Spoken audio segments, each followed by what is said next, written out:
Olá pessoal, tudo bem com vocês? Mais uma aula novamente, né? Aqui com vocês, professor Raifran. E hoje vamos dar prosseguimento ao conteúdo da aula passada, que é sobre agora frequência absoluta e relativa em gráficos, né? A gente já fez uma menção como é que é mais ou menos comportamento, a gente vai fazer mais um cálculo específico hoje, tá bom? Conteúdo muito importante que você vai ver provavelmente, tá ok? Lá no ensino médio ou na faculdade, tá ok?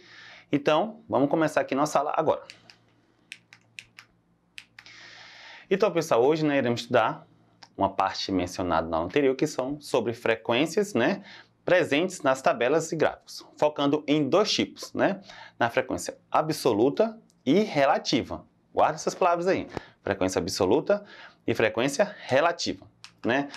Então, antes de trabalhar as frequências, iremos revisar o material propiciado para utilizar esses elementos que são os gráficos e tabelas. Não tem como falar sem mencionar eles dois, né? Professor, gráfico e tabela, né? Para um, eu necessito do outro.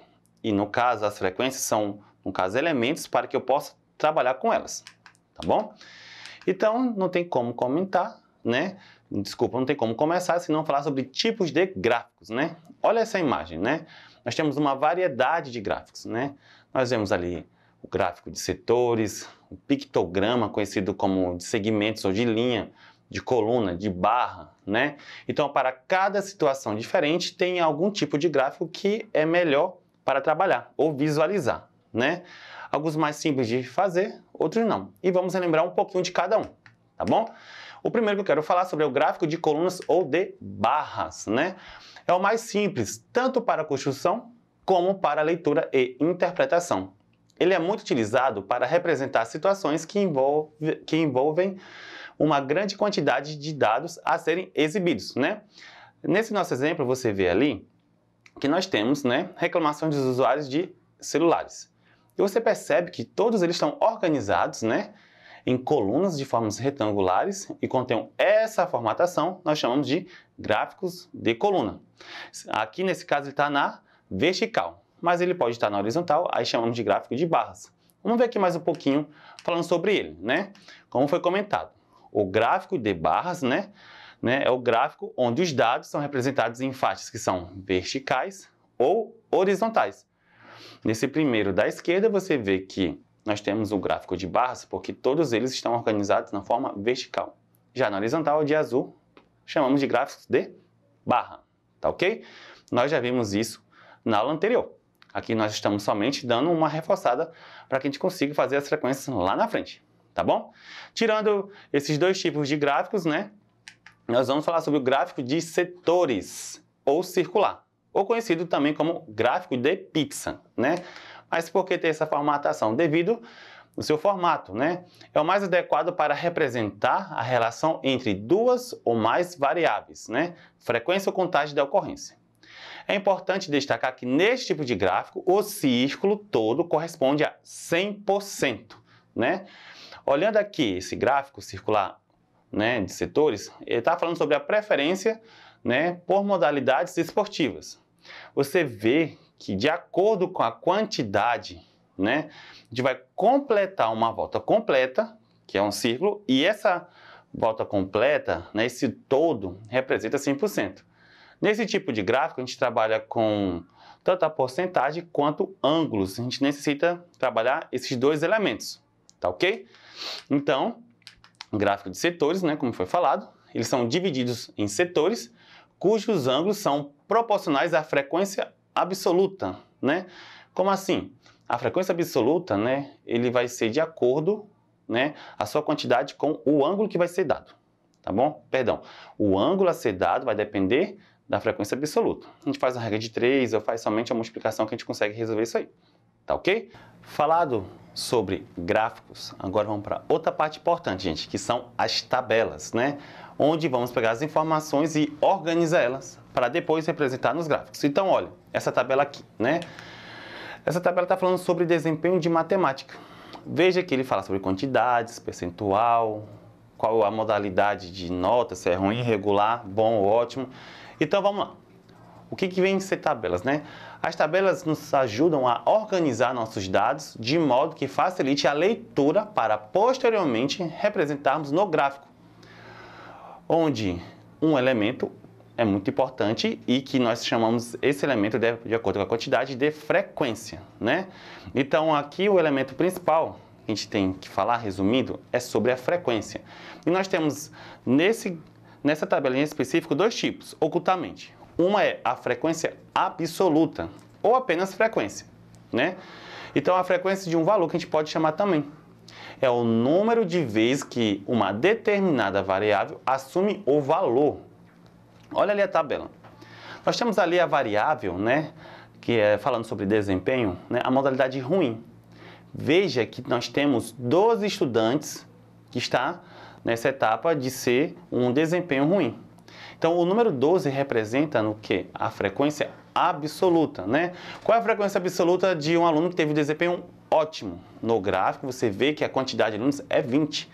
Então, essa quantidade, né, que assume esse valor vai ser 20. Então, nós chamamos de frequência absoluta, ou chamado somente de frequência. Isso vai depender do autor do livro onde você vai estudar. Mas, para nós, vamos chamar de frequência absoluta. Outro tipo de frequência que nós temos que entender é a frequência relativa, né?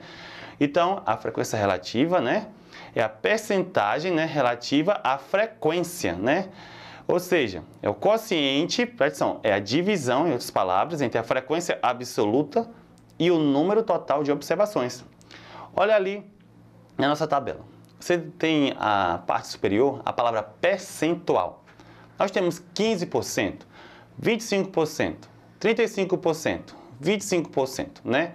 Então, para cada porcentagem, né, ele está sendo determinado de acordo com a frequência absoluta. Como é que você vai calcular, no caso, a frequência relativa? Vai pegar a frequência absoluta e dividir pelo total de elementos. Por exemplo, né, no desempenho ruim, nós temos 12 alunos em relação a 80. Quando você divide 12 para 80, você vai obter 15%. Quando você divide 20 para 80, vai ter 25%. Então, quando você faz esse quociente, essa divisão, você vai conseguir obter, no caso, a frequência relativa. Tá bom? Muita informação, né? A gente vai lá na frente com alguns exemplos para você entender melhor esse conteúdo. Tá ok? Mas vamos lá, focando em dois elementos, frequência absoluta e relativa. Uma está interligada com a outra. Tá bom? Então, vou colocar essa tabela novamente e vou representar ele aqui agora em alguns tipos de gráficos, né? Apesar de eles serem representados em alguns tipos de gráficos, você vai perceber que sempre vai ter a frequência absoluta e relativa. Quando fala relativa, lembra assim, ó, percentual. Então aqui a gente vê o gráfico de colunas que está na vertical e você tem lá 15%, 25%, 35%, 25%. Ou seja, falando sobre ruim, regular, bom e ótimo. Se você consegue, no caso, representar ele na forma de um gráfico de colunas, você consegue também colocar ele no gráfico, né, de barras, né, ou gráfico de colunas na parte horizontal. Visto todo esse conteúdo, pessoal, vamos fazer aqui uma atividade de fixação para fazermos na prática essas resoluções desse conteúdo, né? Então, aqui nós temos nossa atividade de fixação. Então, vamos ler aqui juntos, né? Os alunos do 7º ano de uma escola resolveram eleger o seu representante de classe. Dos 40 alunos, né, 3 se candidataram a representante. O resultado da eleição foi o seguinte: Aninha teve 26 votos, né? Paulinho, 12 votos e Léo, 2 votos apenas. Apresente as frequências absolutas e relativas. Então, vamos lá, por partes. Quem são as frequências absolutas? São a quantidade de votos. Então, a Aninha teve 26, Paulinho teve 12 e Léo somente 2. Quando você soma tudo isso, vai ser igual a 40, né? Então, se você tem a frequência absoluta, você consegue fazer a frequência relativa, né? Então, olha, para eu saber a frequência relativa dos votos de Aninha, a gente pode fazer uma regra de 3, né? Se 40 representa 100%, então 26 votos representa quantos porcentos? Nesse caso aí, fazendo a regra de 3, nós teremos 65%. A mesma coisa fazer com Paulinho. Se 40 alunos representa 100%, então 12 alunos representam quanto? Fazendo a regra de 3, vamos obter 30, ou seja, 30%. Como são 3 pessoas, né, e o total tem que dar 100%, você pode fazer então a diferença do que nós já temos, ou fazer a regra de 3. Se 40 representa, no caso, 100%, 2 2 volts representa quanto? E nessa regra de 3 nós obtemos 5%. Então nós temos aí a nossa frequência relativa. Quando você soma toda a frequência relativa, vamos obter 100%, tá ok? Então aqui, pessoal, a gente fez nosso exercício de fixação da frequência absoluta e relativa. Pessoal, finalizando então nossa aula, depois desse exemplo, a gente pode resumir em algumas palavras-chave, né? Primeiro, nós temos que saber fazer um gráfico, nem que seja de barras, pode ser de setores, né? E quando a gente vai fazer o gráfico, a gente precisa de uma tabela. Mas essa tabela, a gente precisa dos elementos, que dependendo da situação, nós vamos ter a frequência que pode ser absoluta, ou seja, a quantidade de vezes que o elemento apresenta, ou a forma percentual, que é a nossa frequência relativa. Quando eu tenho as frequências relativas absolutas, eu faço uma tabela, e da tabela eu faço o gráfico, tá ok? Então aqui nós fechamos a nossa aula. Não esqueça de entrar na nossa plataforma Eduque e até a próxima aula, pessoal.